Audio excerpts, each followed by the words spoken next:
first speaker for today is Michael Kemp, and will be presenting, When I Grow Up, I Want to Be a Cyberterrorist. Thanks very much. Firstly, can everybody hear me? I presume so, because I've got amplification. Good. Cool. So, who am I? Why should you bother listening? What the hell are you doing here at 9 o'clock in the morning? You do realize it's 9 o'clock, you could be in bed now. You stupid, stupid people. Anyway, my name's Mike Kemp. As you may have been able to guess by the accent, I'm from the UK. I'm a co-founder of a small startup. We break things for a living, and I like generally causing trouble, which is what this talk's about. So, quick word of warning before we start. Firstly, there will be no O-Day in this talk. If you're expecting me to drop substantial amounts of O-Day, I would leave now and go back to bed, because that would be sensible. Additionally, please don't videotape this talk, because I will see how bad I look without caffeine and sleep. So by all means take photos, but please don't take videos. Okay, so a couple of quotes. One from our UK-based Centre for the Protection of National Infrastructure. Hackers want to get into your computer systems and use them for their own purposes. Who knew? One from Ryan Lang, who's the Estonian Justice Minister, or was, talking about information warfare. Everyone should be worried, not just Estonia.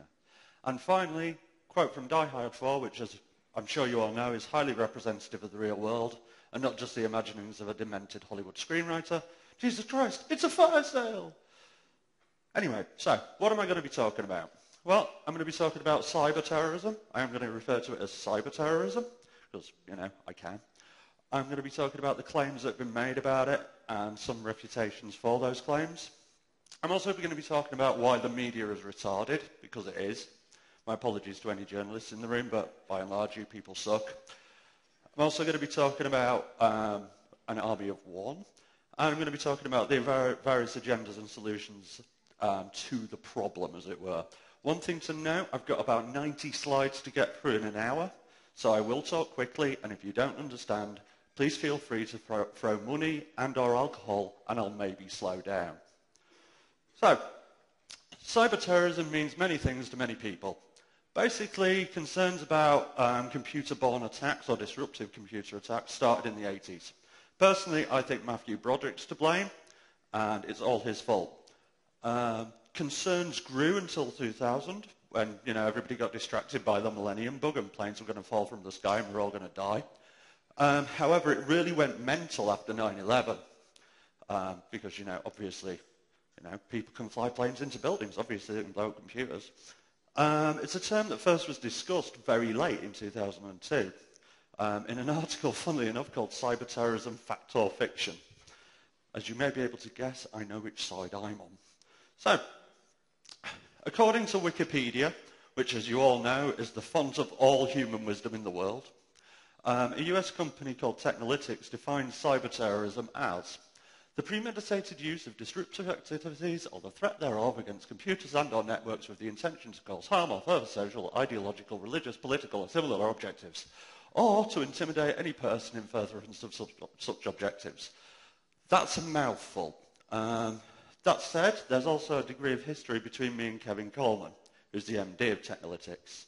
Technalytics basically have got a nasty habit of making shit up, which I'll discuss later. So that may or may not be made up as well. I'm sure you're all familiar with the wonderful, wacky world of Dick Clark. Richard Clark, for those who don't know, was the ex-anti-terrorism czar for both George Bush Jr. and also Bill Clinton. He's been predicting an electronic Pearl Harbor that will destroy the Western world for years. That's what he does. In his latest opus called Cyber War, the Next Threat to National Security and What to Do About It, really uncontentious title there, basically he predicts that Chinese hacksaws can destroy the entire US infrastructure in about 15 minutes. Planes will stop flying, ATMs will stop working, gas refineries will explode, and the US will go back to the dark ages. Awesome. That said, he's also recanted his position on cyber-terrorism and electronic Pearl Harbors and said, oh no, I didn't mean that. But he's not alone, in as much that the US as a whole can't even decide what conventional terrorism is, e.g. people with bombs. So you've got a different definition from the FBI, a different definition from the Department of State, and various definitions from the military. Now, personally, I might define terrorism as imperialists stomping around the world looking for cheap oil. But, I don't work for the FBI or anything. So, the point is, it's all semantics. If you believe the hype, and it's entirely up to you if you do or not, very bad people are going to do very bad things with computers and the sky will fall. Now, I would claim that most of the claims made about computer-mediated terrorism are insanely exaggerated and are bullshit. The problem is, cyberterrorism also encompasses the word cyber, which if you use it, and you're not being ironic, makes you sound like a bit of a retard. Now, I personally will define cyberterrorism as the use of technology to facilitate acts of a terrorist nature. Simpler than the technolytics definition. Now, I know that's somewhat nebulous. One thing, lots and lots of noise about information warfare. I love the Wikipedia article on information warfare, by the way, in as much that it states, the examples and perspective in this article deal primarily with the United States and do not represent a worldwide view. So, information warfare only happens in the US, apparently. Now, what I would claim is that cyberterrorism, if it exists, is part of something I'm calling the pyramid of annoyance. Now, Fox News and their village idiot Glenn Beck, who's a lovely human being, loves cyberterrorists. Now, I'm loath to disagree with such an impartial source. Anyway, my pyramid of annoyance starts with vandalism, which is basically defacement, goes up to crime, which is taking your credit card details, goes up to espionage, which is taking your state secrets, up to terrorism, which is blowing your shit up to war, which is blowing everything up. Now, acts of computer-mediated terrorism, according to that, are conventionally seen as the last overt actions before all-out war. War is a fairly retarded thing to do. Now, I wanted in this talk to try and examine what risks are actually posed by, the supposed evil hacksaw-ing terrorists. As an aside, as you may have noticed, I'm from the UK. Being from the UK, I'm part of the country that's the most surveilled nation on earth. And the UK has also introduced all sorts of fun legislation aimed at addressing terrorism, e.g. internment without trial and generally being dicks. So I wanted to try and examine threats. So, nice little cartoon there. So, first time I gave a very stripped down version of this talk at an organisation called the ISSA. I was told by a couple of people it was a dangerous talk and it would give people all sorts of the wrong ideas. Good. I would hope that you're sensible enough and adult enough to come to your own conclusions. I was also told that the UK media has calmed down a lot about cyber terrorism and, they're not talking about it so much. So, I did some analysis. As of April, the UK government announced £650 million that was going to be spent addressing computer-borne threats and developing offensive cyber war capabilities. There's also articles from later on in April, and also earlier on in April. Basically, my favourite one is the private sector has been asked to help fight cyber terrorism and other state-sponsored attacks by submitting traffic data to GCHQ. So, nice. To fight terrorists, GCHQ can now read my email. Not that they can't anyway, but, it's kind of bullshit. But my thing is, looks like the media have really calmed down. Now, I don't want to labour the point, but the media does report terrorism. That's why, weirdly, terrorists are terrorists. The way I think of terrorists is basically as rogue PR companies. PR companies want to shape opinion by, gain press coverage. That's what terrorists do. That's why they blow shit up, because it makes news. Now, I would argue that the Richard Clarke-based approach to discussions about this doesn't make sense, in as much that if you're talking about planes falling from the sky and national CNI being destroyed in 15 minutes, that's really not defining risk, and it is a little bit hyperbolic. So we maybe calm the language down a bit. So, Awesome quote. Who controls the past controls the future. Who controls the present controls the past. Very relevant when talking about this. So, talking about the past, I'm going to talk about a little bit of the history about what the shit's gone down. So, 98 saw the first reported act of overt cyber terror. Obviously, you could argue that, Hagbard and the like were cyber terrorists. I would say that's bullshit. I would say there were coke addicts who needed to fund the habit, but there you go. Anyway, 98, you had an organisation, best name in the world, or one of them, the Internet Black Tigers. That just sounds such an awesome name. Basically, they were a pro-Tamil group that, in furtherance of their aims, distributed about 800 emails a day to Sri Lankan embassies around the world. Now, their plan was to disrupt communications. Now, even in 98, when, Exim was shit and mail servers didn't work properly, 800 emails would not kill a decent mail server. 800 emails for a fortnight would definitely not kill a decent mail server. That said, they are frequently cited as the first cyber terrorists. No. Terrorists have to cause some effect. That's what makes them terrorists. Now, their actions caused no major outages, and thus were pretty crap. Also, not terrorists. So, if you're arguing that the IBT were terrorists, spammers are better terrorists. So, 1999, you had pro-Serbian hackers, the awesomely named Black Hand, versus NATO.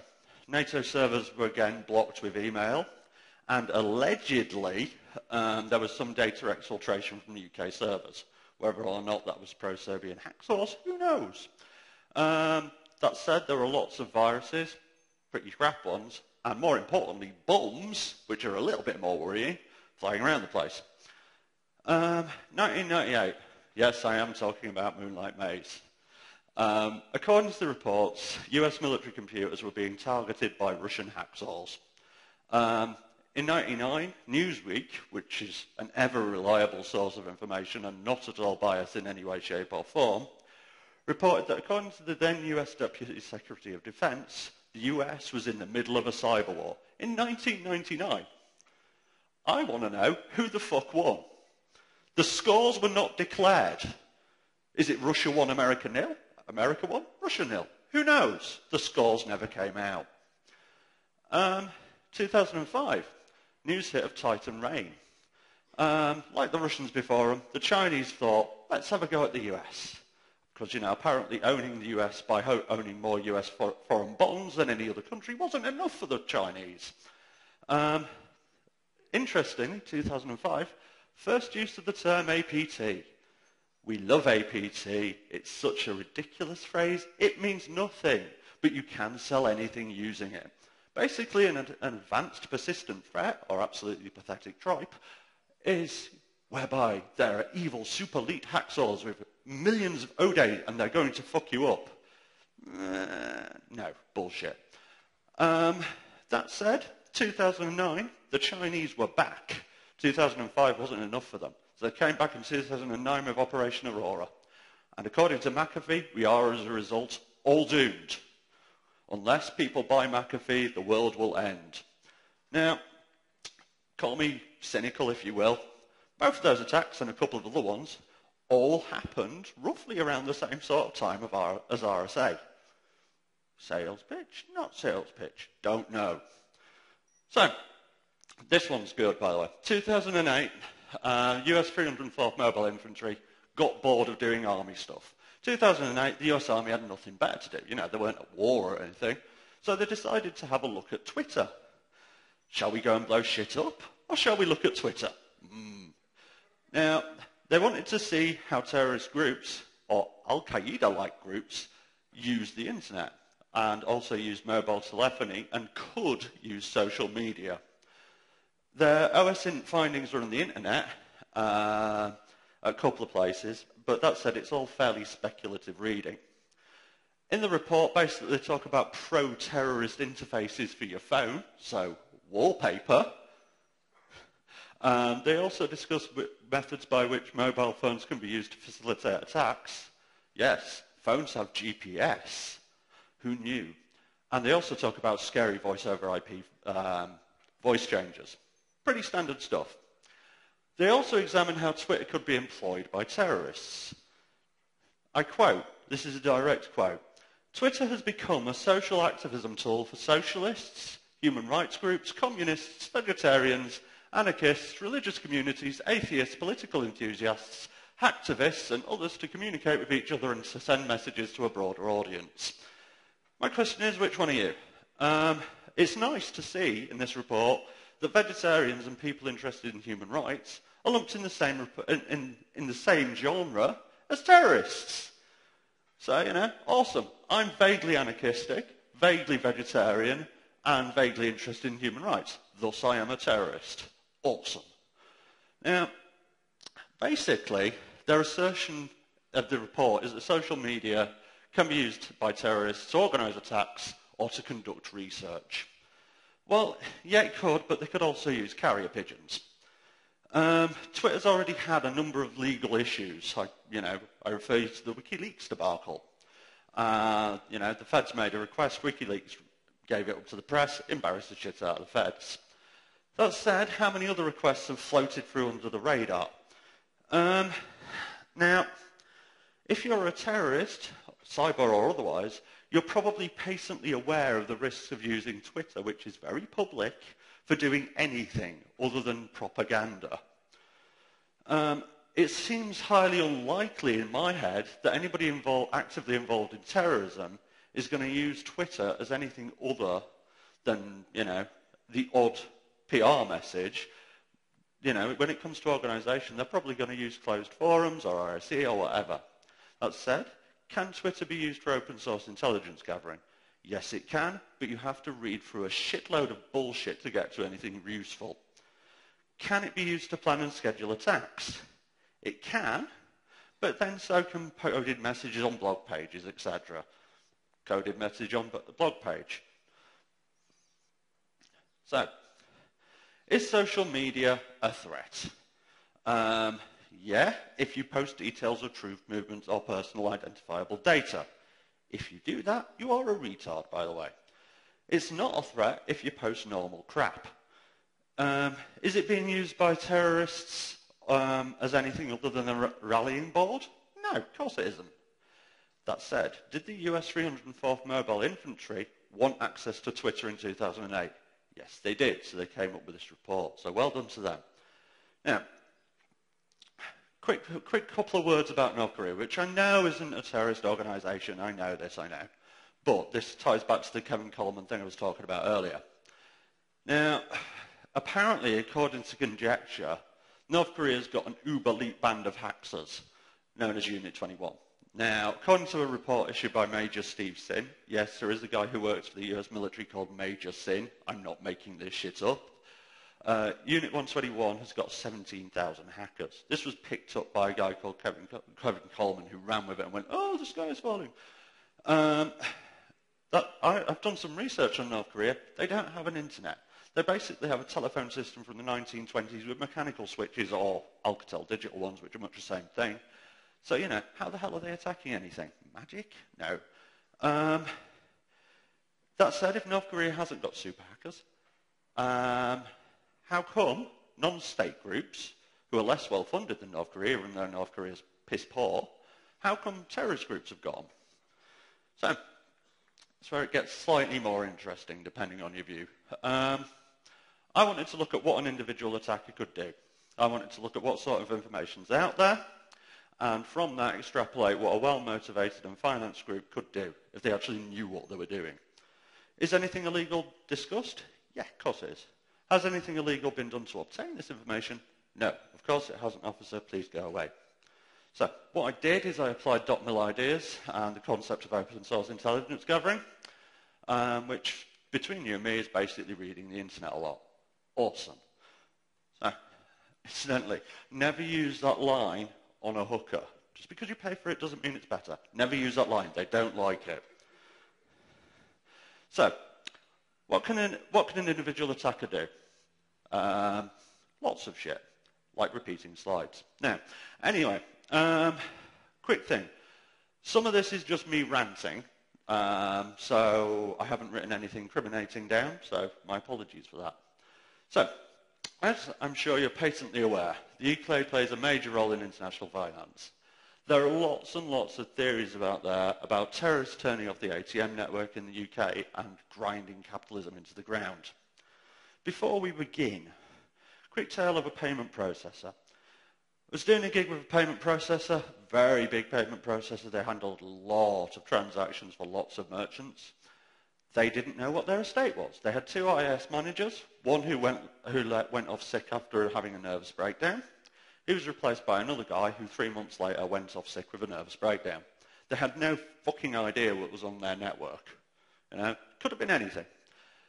Their major piece of client-side software, the thing that their merchants logged into to check where their money was, could be broken by using Dirtbuster in about 2.5 minutes. This is a major payment processor that A, don't know what's on their network, B, have nobody in charge of their network because they keep all having nervous breakdowns, and C, you can knock out core components of their infrastructure in about 10 minutes. Bit rubbish. Anyway, ATM networks in the UK are managed in conjunction with the banks and an organisation called Link. What Link did was get 38 banks and building societies together, get lots of independent ATM operators together and set up the Link network. Link network is bloody hard. Bits of it are air-gapped, it's incredibly paranoid, and it's basically a bit evil. Hence, easier to go after the ATM itself. Everyone, I presume, is familiar with skimmers. If you're not, those are skimmers. You can buy them on eBay. Well, you can't on eBay, but you can various message boards, and if you're really creative, you can get some epoxy resin, a fascia, and a mini card reader, and make your own. Project for the summer holidays. Awesome. Anyway, you could also go after the ATM firmware itself. Lots of people have. Barnaby Jack and his jackpotting ATMs, and also Relke Esser over in Italy, who decided to take apart various bits of Italian ATM networks, which I can't really talk about, but lots of people are doing it. As I said, if firmware and physical attacks are too hard, ATMs all have management modes. Most have default creds. With time, you could probably find out all the default creds for all the ATMs in distribution. In the UK, lots of places, pubs, clubs, newsagents, strip clubs, taxi ranks, some restaurants use Triton ATMs. Now, manuals are a piece to find. They're on attrition as we speak, and they have really retarded master passwords. We're talking about 1, 2, 3, 4, 5, 6. What a secure password. Or, even better, 1, 2, 3, 4. Wicked. Now, that said, you can find manuals on eBay if you can't find the information online, and you usually pay about 14, 15 bucks. Said, why bother? In 2007, these three guys here, these three happy-looking lads, he's not been beaten by the police at all. They were convicted under the UK Terrorism Act. Their crime, apart from setting up the really quite retarded Al-Qaeda in Northern Europe, really, if you don't want to be surveilled, don't set up an organisation called Al-Qaeda in Northern Europe. People might get a bit tetchy about that. Was inciting terrorism using web forums. They also used low-level fraud to fund jihad. About more later. For those who don't know the story, the Three Stooges, as I shall refer to them, used known publicly distributed malware, no ODA, nothing, to keylog Windows PCs. They then acquired CCs, which were then filtered through gaming sites to learn to the source of where that CC came from. They then used the cash they got out, and this is genius, to buy tents, GPS, and other items that could be of use to jihadi types from Amazon. Amazon sponsoring jihad. Awesome. Now, were these wonderful, wonderful people that were using such advanced technology caught by sophisticated surveillance? No. They were caught because a guy called Mirshad Bektovic, who was a Swedish Bosnian terrorist, which is a really unusual combination. Swedish Bosnian terrorist. Okay. It's a bit like Dutch-Ukrainian hacksaw. Anyway, he basically was arrested and had Suli's telephone number in his cell phone. So the Swedish authorities went, oh, hang on, who's this? And then told the British, who then, oh, look, he's buying tents off Amazon. and sending them to Afghanistan. How did that happen? Oh, he's got an organisation called Al-Qaeda in Northern Europe. Maybe we should watch this guy. So, quick aside. UK banks are bastards. I know there are people who probably work for UK banks, or maybe for Greek ones, but UK banks are all bastards. And not just because they won't give me an increased overdraft. Basically, what happens is if as a merchant you get ripped off, now let's say somebody sods off with your CC database, you then contact your acquiring bank. Now, some banks will be nice. Some banks will say, yes, there has been fraud on these CCs, we're very sorry, let's work together about it. Some, however, usually the American ones, won't, because they cite data protection. You know, they say, oh, we can't possibly tell you anything because it affects our customers. Fuck off, Mr. Merchant, deal with it. Now, that said, if a bank works as both a payment provider and an acquirer, they'll usually play ball. But as I say, there are a number of banks that basically will not play ball with a merchant that's ripped off. Now, why do acquiring banks, or some acquiring banks, do this? Well, they're banks, and thus they are evil. Basically, if they don't admit any fraud to a merchant, the end cardholder has to prove that fraud happened. Everybody wins in that case, apart from the merchant and the cardholder. And by everyone, I mean the banks. This basically means that the system of fraud reporting in the UK is broken. You know, that's a lot easier to exploit than skimming or Trojans or crashing a stock exchange. You know, I won't tell you who the affected acquiring banks are in the UK, but if you really want to fund yourself as a terrorist, just find a bank that doesn't collaborate with merchants. Then rip off the merchants, and the bank says to the merchant, fuck off, your problem. So, quick one about a merchant. Did an on-site pen test for a merchant, fairly large merchant doing quite a decent trade in what they did. Their internal network was a bit flaky, but not a major. They also decided they weren't going to have any NAC. They also decided they weren't actually going to detect any wireless access point that was plugged into their dodgy network, which meant that I could sit in the car park, crash their tills, or exfiltrate their data. It's basically TK Maxx Part 2. But yeah, this is fairly standard. You know, so it's not hard to do. Now, if you want to go after a stock exchange, because hacking stock exchanges is elite, you're going to have to exploit deficits within weird protocols like FIX or the Financial Information Exchange. Unless you work in a stock exchange, you'll never have fucking heard of it. There's a good paper that was presented weirdly at RSA called Hacking the Trading Floor, which is weird. It's full of all sorts of acronyms you'll never have heard of. Because you've never heard of these acronyms, I would ascertain or claim that most stock and trade-oriented frauds are internal. Look at the history, you know. The horse in cement stroke carbon trading thing that went down last year. I'd never heard of carbon trading. And before it went down, I presume most of you hadn't heard of carbon trading. Who the fuck has? Unless, of course, you're a carbon trader. There's also guys like Sergei Alienkov, who was employed by Goldman Sachs, who decided to sod off with their trading algorithm data. You know, internal threat as opposed to external threat. No dodgy guy in a cave in Afghanistan. Some guy with a suit and tie was like, that might be useful. So, that said, if you're too lazy to hack or you're too poor and paranoid to purchase credit card details, so especially now that Shadow Crew and the like have been shut down, there are other ways and means.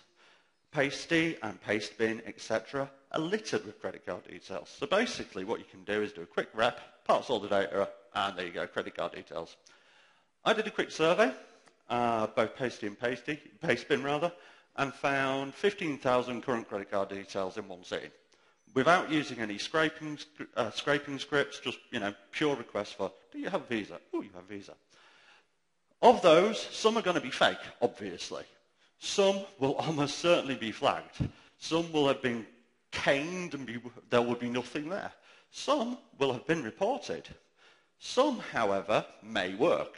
Now, if you've got enough people and enough resource, then, you know, this is a viable option. You know, for example, credit card details, yay! You know, those all expire later on this year. But, you know, that's the sort of shit you can pull off there without even trying. Now, I said, if you are actually a carder, you keep things simple. You know, you find a reliable exploit, you exploit the reliable exploit by scanning for targets, and if the credit card data is held unencrypted, you wander off with it. Now, obviously, PCI DSS is going to stop that, obviously, because we all know that if you're a small merchant or a foreign merchant, you're really worried about DSS. Now, that mindset or that way of doing things was exploited as late as 2007. It's still going on. It's simple. It's easy to anonymize. You just need to know one exploit in Metasploit and happy days. It's easy to anonymize, and if the targets are broad enough, it's effective. That said, if terrorists really wanted to cause financial chaos, this is how they do it. You find a weak merchant. There are lots of them, but you find one.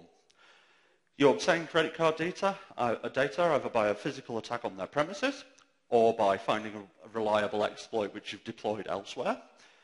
You then use only card data that belongs to non-helpful acquiring banks because, they don't like reporting fraud. You then profit and can buy all the tents that you want. So, flying the friendly skies. There's more to life than money, and air traffic control systems are a lot of fun. Air traffic control is largely busy moving planes around. That's what they care about. That's their job. They don't care about network security because their job is to keep planes in the sky. A guy called Reiter Kunkel, great name by the way, presented some awesome findings at AthCon 17. Very US-centric but very interesting nonetheless. When people talk about terrorists, making planes fall from the sky is one of the populist nightmare scenarios. Can I make planes fall from the sky? Now, in the UK, you've got an organisation called NATS, which is the National Air Traffic Control Services. That was set up as a private-public partnership in 2000 as a result of something called the Transport Act. As we all know, private and public partnerships work all the time. There's nothing that can go wrong with them, and people aren't just interested in profit. No. They've got 4 main operational centres, but they've also got separate air traffic control for 15 UK airports via a company called NATS Services Limited. How it breaks down, the Queen and her loyal subjects in government own 49%, BAA own 4%, and the airline group, which consists of 7 UK airlines, own the residual. So lots and lots of people involved in this, all with their own agendas. So, LinkedIn, awesome. By making very simple queries, I could find out the information security manager at NATS, lots of IS analysts at NATS, flight plan managers, infrastructure architects, the heads of safety, security, and program management. So the head of security, hello LinkedIn. Oh look, there you are. They're all named, and because of the way that NATS works, the very simple email format. So, for spear phishing purposes, piece of piss. So without using Maltega or any social engineering at all, what you can do is build a really detailed organisational chart for the air traffic control system in the UK. If you were doing a targeted attack, stage 1 is done. It's over. So all you've got to do now is make your O-Day. That said, NATS also use WordPress as a publishing platform for the web, which, as I'm sure you're all aware, really secure, no vulnerabilities in that at all. And obviously their web server wouldn't be connected to anything else, obviously. So, in regards to technology stack, what do ATC use? Well, last year, details were published about electronic flight data that was made by Frequentis and in use at Prestwick, and they're planning to roll it out elsewhere, but they're currently arguing with Thales. Electronic flight data systems are run on Wacom tablets, and it's used to track flights. Now, the Frequentis system is used in Nigeria, but obviously in the UK can't cope with the demands because, we have more planes than Nigeria and our skies are busier. NATS also in 2008 signed up to the Single European Sky Initiative. That uses its own technology stack. If you had enough time, you could probably deduce the data about what systems were in use from the technical specs that are out there. That said, if as a terrorist group you had sufficient funding or state support, you could also focus on hardware attacks, e.g. the Wacom tablets made in China, because all the shit is made in China. And, the Chinese firmware, I'm sure, is fine. There's nothing there. Anyway, if you want to listen to ACC, you can. It's an offence under the Wireless Telegraphy Act, but, hey, listening to AM bands, what could possibly go wrong? You'll find the transmission frequencies there. One interesting thing, In the UK, we've also got the have-quick system, which is how military aircrafts communicate. Basically, have-quick is basically random radio frequency hopping, which makes it a pain in the arse to monitor, and also means that the most you pick up on is American pilots bitching that they haven't got laid lately. So, seeing is better than listening, something I call the porn paradox. Earlier this year, a guy called Ryan Dewhurst found some airport cams, actual cameras at airports pointed at runways. If you want to have a look at them, they're on flyineurope.be. It's highly unlikely they'll ever be used by terrorists because terrorists don't like looking at empty runways. But that said, it's probably not a great idea from a security standpoint, I would have thought. So, one of the criticisms about this talk is that terrorists will ultimately turn to computers because physical attacks are really hard. You know, blowing shit up is getting increasingly difficult. Okay, fine, I can accept that, but let's look at airports. According to Intel Center, an Intel Center document published which documented airport attacks between 2000 and 2007, the following were the number of attacks, plots or plans to sabotage airports or planes. In the UK and US combined, there was 18 attacks or potential attacks. In Pakistan, which is a much smaller geographical area than the UK and the US, there was 51. So, attacks are only hard for terrorists in the West, funnily enough. Why? Well, a couple of reasons. A, there's the increased security, and B, there's philosophy of terrorism, which is about gaining local support. You know, it's like the IRA. The IRA were really proficient at blowing pubs up in Belfast. The reason why they blew pubs up in Belfast was to remind the people of Belfast that the IRA were probably, okay if you were their friends. Same with, various organisations blowing up airports in Pakistan. It's simple. You play where you have the most bang for your buck. If you're looking to recruit, take out an airport in a place you're trying to recruit. So, quick word about Intel Center, who may or may not be insane. They're a US private company that was founded in 1993. They act, and this is awesome, as a private contractor for intelligence agencies. Intelligence agencies need private contractors now. Who knew? They've got a range of publicly available publications, including the terrorism incident reference for airports and aircraft. They're insanely expensive. It costs about $50 for a book like that big. And if you buy one, you will end up on a watch list. I guarantee it. So, quick one. Common nightmare scenario includes disruption to communications. There's loads of focus on data and voice networks. Everybody's freaking out about VoIP. Nobody talks about older stuff such as X25. For those of you who don't know the X25 stack, it's an international packet switch data network. It was the first one deployed in the 70s, 80s, and it's still used now. X25 networks are owned and operated largely by national telco companies and also a couple of private operators, so we'll talk about later on. Said, if you want to play with X25, because it's no longer 1983, it's a pain in the arse. You need an X28 pad, you need a dial-up NUI, and you also need some way to make a dumb terminal play nice. Not easy, so why bother? Well, X25 is an old stack, thus it's very difficult to secure. It doesn't play nice with IDS, doesn't play nice with IPS. You can't put an IDS in front of X25 network because the X25 network's like, I don't understand that. That wasn't made in 1983. Another thing that's good, if you can war dial a associated X25 number, you can basically brute force the authentication mechanism all night. And they won't be detected because it doesn't play nice with IDS. Additionally, lots of fun shit runs on X25. Example, Vodafone's bulk mail SMS operates via X25, or can. It does actually, but there you go.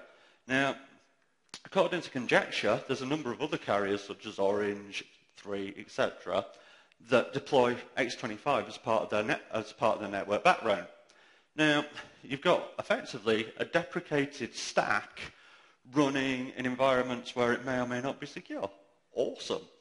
So, another interesting thing, the Greek National Lottery works over X25, which is interesting. So, a deprecated protocol which you can't secure is, controlling the lottery. Have fun. If you win, let me know. The ITU, International Telecoms Union, publishes details of data network ID codes. Basically, how X25 works is you need a data network ID code and a network user address, which, at most is 15 digits. X25 addresses are all reserved. They never change. The ITU says, okay, this is our shit. Don't touch our shit. How do you find the newer? You war dial it. We're back to war games again, people. What sort of stuff, in terms of DNIC, is still reserved in the UK? Well, you've got Vodafone, who I was talking about earlier, so you'll have SMS and data floating around on that. You've got Nomura, who basically are responsible for the London Stock Exchange. Nothing interesting there, I'm sure. However, the last one, this is how old ITU's data is. There's an organisation called Racal Telecom. Racal, if you don't know them, became Thales. Thales, if you don't know them, make bombs and baby-killing shit. That's what they do. But yeah, there's some fairly interesting shit still assigned. So, of course, terrorists will not spend their time dialing and brute forcing X25. Why would you do something that's fairly easy and which you're never going to get caught doing? Russian fraudsters did it, though, in 2005. And closed countries like China and Iran might be interesting in terms of using their systems to do other shit on. That said, there's more lo-fi methods of disruption. Build a cell phone jammer. If you want to take down a comms network, build a very big cell phone jammer, put it in a van, park it in a city centre. Park 4 of them. Cover your attack. Awesome. So, there's also fraud with regards to comms. You can use open VoIP phones to sell minutes or dial premium rate numbers, and finding them, not exactly hard. Go on Showdown, have a grep, have a dial, and there you go. You've got all the funding you need for your jihadi camping trips. So, local shit. How am I doing on time? Getting there. Cross-site scripting. Simplest and most widespread of web vulnerabilities. That said, it can be indicative of deeper issues. If I was a terrorist, which I'm not, it's what I'd start with, because, it's easy.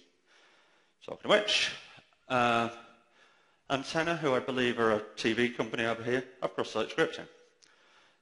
Hellenic Defence Systems, who make bombs and shit, have cross-site scripting. This Athens Daily paper has cross-site scripting. Goodies, who make hamburgers, I believe, have cross-site scripting. The point is, finding that shit's not hard, but it may be indicative of other shit that's going on. Incidentally, if you work for any of those organisations, I didn't tell you because I don't speak Greek. Sorry.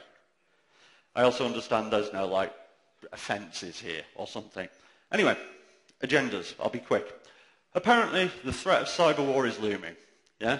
The UK government is developing cyber weapons because, obviously using Metasploit or Canvas is too difficult and they need to spend 650 million developing their own shit. Apparently, rogue states and political terrorist groups are coming to get us and we're all going to die. Why? Are attacks against computer systems increasing? Yes, because there's more computers. Are physical attacks, at least in non-Western countries, increasing? Yes, because in Western countries, they're hard to do. Do attacks make excellent press or sales strategies? Advanced persistent threat? Yeah. What can you do if you create an air of fear around basically an unsubstantiated and undefined threat? Well, in the UK, we've got the Prevention of Terrorism Act, which was set up in 2005, which makes it legal to detain terrorists without trial. You've got a situation where the UK Home Secretary can issue control orders for suspects, and those control orders can basically allow legal representatives to opt out of human rights law. If you're a terrorist, human rights no longer apply. Fuck you. We've got the Terrorism Act of 2006, which allows for 14 days detention without charge or legal counsel. A little bit worrying. We've got the Counter-Terrorism Bill of 2008, which plans to increase that internment to 42 days. So 42 days in a jail, no access to law, no charges brought. Our very own Gitmo. Perfect. And before I forget, we've also got Section 37 of the Police and Justice Act 2006, which, I quote, "A person is guilty of an offence if he supplies or offers to supply any article believing that it is likely to be used to commit or to assist in the commission of an offence." Basically, if you write a exploit and it's used, you're guilty of an offence under the Computer Misuse Act. Awesome. That's going to help research, and the UK's gone really German now. So, we've got a really increasing surveillance state in the UK. We've got an ever-increasing array of laws. We've also apparently got terrorists. So, lots of laws, lots of surveillance, we still have terrorists. Now, interesting. In Russia, you can no longer buy a prepaid SIM card because they could be used by terrorists. This has been debated in the US, and if it happens in the US, where you can no longer buy a prepaid SIM, it'll come to the UK, and, probably to Greece. This is one of the funniest things I've ever fucking read. 2010, Air Force Law Review. A guy called Colonel Patrick Franzes proposed that users wanting to access the internet globally could be required to use a biometric scanner before continuing. Okay, you're not insane. Now, these mechanisms may negate some of the threats of terrorism. And obviously, that's all they're going to be used for. Obviously, if you have to biometrically identify to a computer network before you can use it, that's not going to be used for any other purpose at all, is it?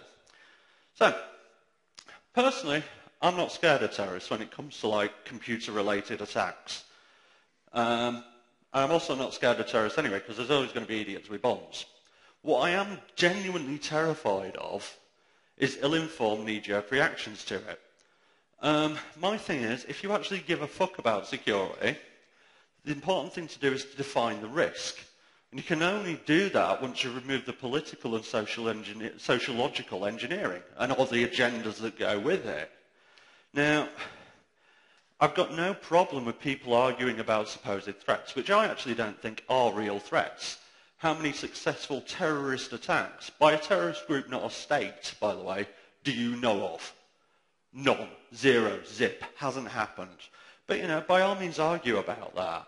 But better to keep it based in reality. If there hasn't been an attack, okay, what are the risks of an attack? As a terrorist, what would you attack? If you were to attack it, what would be the effects of attacking it? Don't just make shit up and say that, the world's going to end in 15 minutes because of evil hacksaws that, are into jihad. It's bullshit, it's spurious, and it doesn't help. And I would like to close on a quote that the enemy is fear. We think it's hate, but it's fear. And that was said by Gandhi, who was assassinated by a terrorist. That may negate my argument somewhat. So, questions, comments, abuse, random suggestions, anything, go.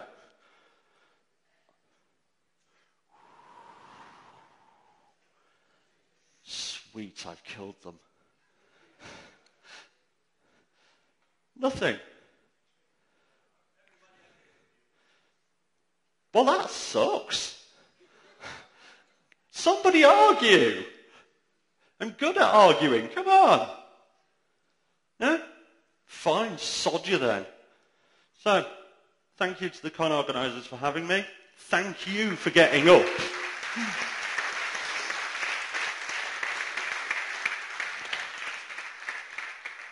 If you want to contact me, by the way, with death threats or mail bombs, that's where. So, thank you all. And any questions at all? If you're too shy, I'll be out there drinking coffee and trying to look vaguely sane. Thank you.